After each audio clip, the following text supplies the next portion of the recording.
Vamos al ambiente internacional. Se tensiona la situación en Ucrania luego de que el presidente de Rusia, Vladimir Putin, advirtiera a Occidente de las consecuencias del permiso a Kiev para el uso de armas de largo alcance para ataques en territorio ruso. Queremos analizar las consecuencias de todo esto con el analista internacional Guillermo Holtzman, que ya está conectado junto a nosotros. ¿Cómo está, Guillermo? Buenas tardes.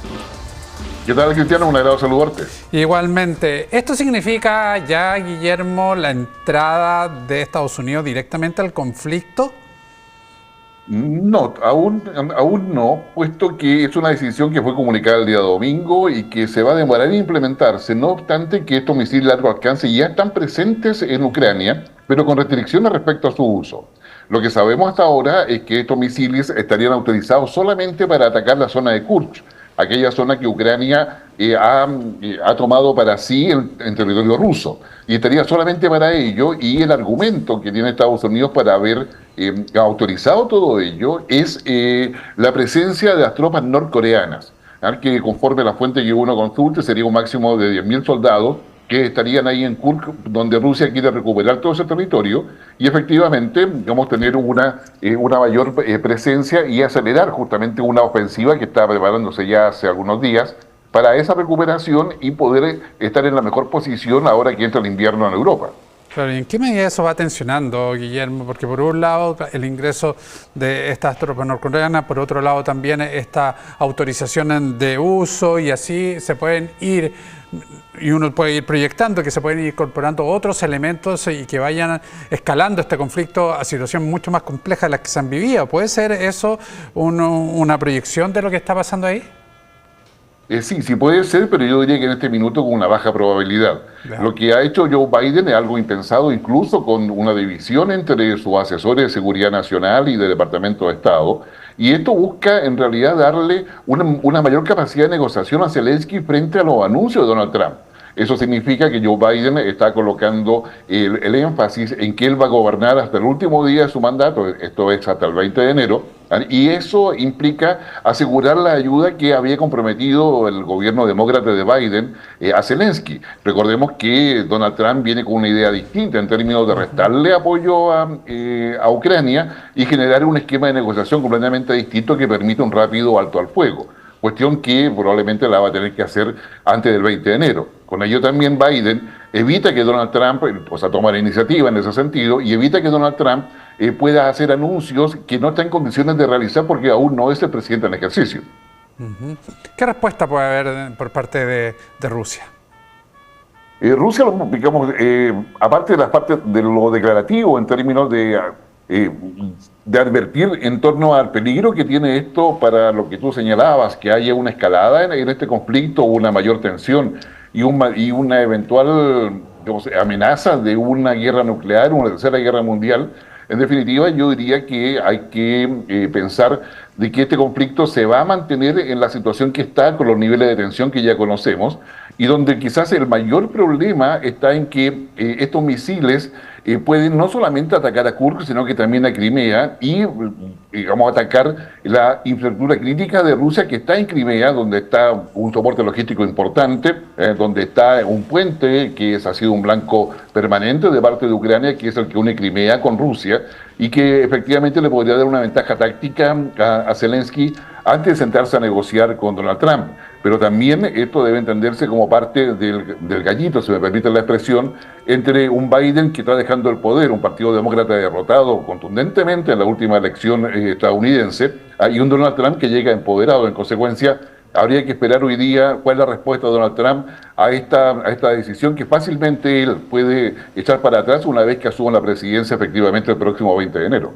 ¿Y en qué medida eso también va a definir la posición de Ucrania? Porque es sabido el mensaje de Donald Trump en relación a eso, además a cortar la entrega de recursos para los ucranianos, con ello también terminar la entrega de recursos financieros, recursos militares a Ucrania.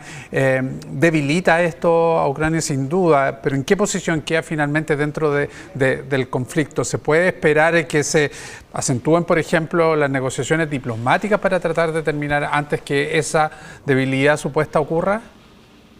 Efectivamente, los lazos diplomáticos y las negociaciones diplomáticas se han mantenido y probablemente se van a intensificar ahora digamos, con un doble nivel. El nivel de quien deja el gobierno, en este caso el equipo de Joe Biden, y quienes ingresan junto con Donald Trump.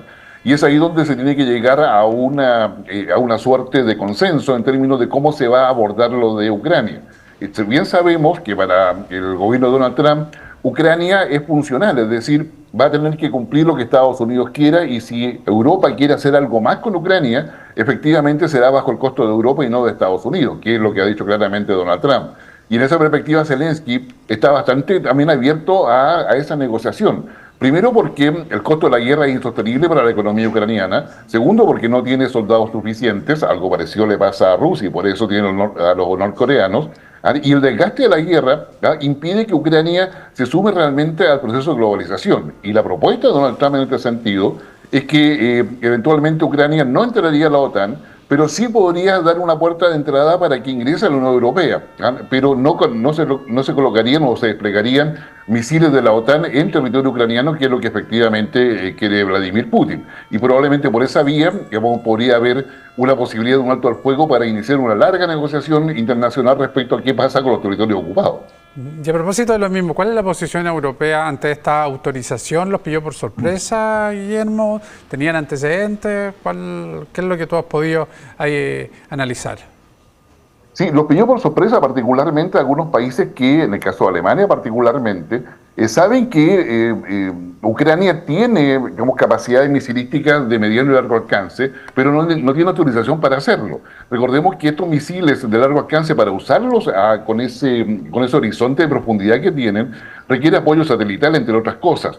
Y en esa perspectiva tienen no solamente los misiles que le ha pasado a Estados Unidos, que le ha pasado a Francia y Reino Unido, pero no se sabe cuántos tiene disponibles para poder realizar ataques a Rusia. Y en esa perspectiva, yo diría que la capacidad ucraniana realmente de usar misiles de alta tecnología, que están sobre camiones o sobre vehículos blindados, en definitiva es la gran duda, y probablemente esto de querer usarlo Ucrania va a demorar por lo menos una semana, quizá un poco más, en términos de poder tenerlos disponibles, pero a su vez también hay las fuentes estadounidenses nos dicen que Estados Unidos está reacio a pasarle más misiles porque hay una capacidad limitada en bodegas de Estados Unidos de esos misiles. Y lo propio pasa con los misiles que ya ha entregado Francia y Reino Unido.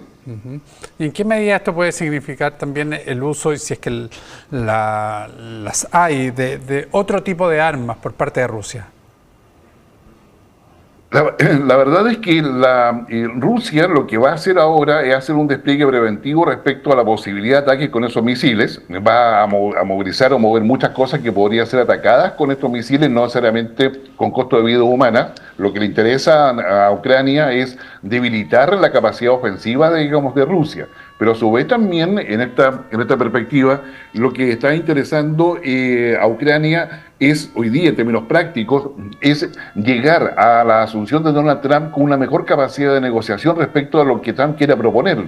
La verdad es que Trump va a imponer determinadas cosas también a Europa. Los países europeos están divididos hoy día no solamente respecto a cómo Europa enfrenta a Donald Trump, sino que también respecto a la capacidad que ellos tengan para poder sostener una ayuda permanente a Ucrania en un estado de guerra, y no destinar esos recursos a la economía nacional de varios de los países que se está viendo afectada por la inflación, el crecimiento y la competencia con China.